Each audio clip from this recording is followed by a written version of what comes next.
My name's William Tenbush, and I'm, I guess, the 7th generation up on this property. And this is what we call the Rocky Pasture. Pretty much full of all kinds of native grasses and broadleafs of all kinds. If you can imagine several 100,000 endangered plants in one location, that's this site right here.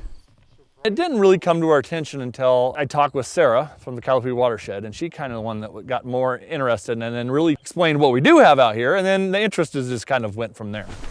So this is the tufted hairgrass. This is a really common wet prairie grass, and kind of what initially drew us to the site, because we could see this from the road. This site has never been tilled for the most part, but it has been actively grazed, which is why it's actually conducive to growing a native plant community. This is tarweed, this is camas. And this is the regime they grow in, this wet prairie.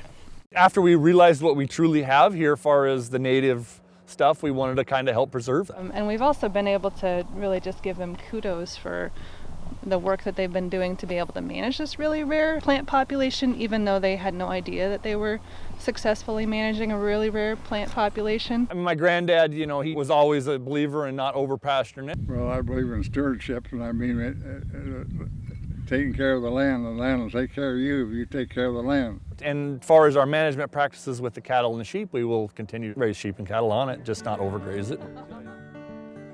A family like the Tenbushes and the Lafayette are pretty central to the work that the Calapooia Watershed Council does, because they are what we do.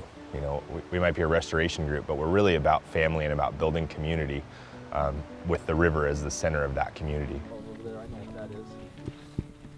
About 10, 12 years ago, I believe it's been somewhere in there, I got to working with a guy, and we started raising some, I think, tufted hairgrass, which is out here.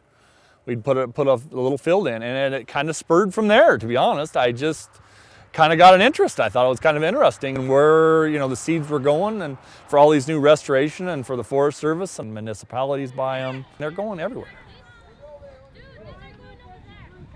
Just for the Calapooia Watershed Council, we put 216,000 plants in the ground this last year. We've been very busy getting native plants in the ground, and that's all possible because of guys like Willie that are out growing these plants. We've been getting different varieties, and actually we've hand collected a bunch from this site here, and it's just started with a 6-acre field, and now we're, you know, raising 80 or 90 acres of it. See where like our crops like this are going because they're putting them on the street corners.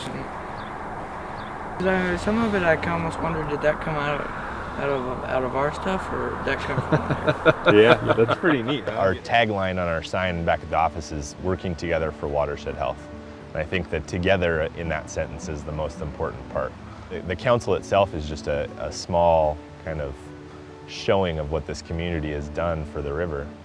And we couldn't do it without, you know, the hundreds of people that are stakeholders in our organization.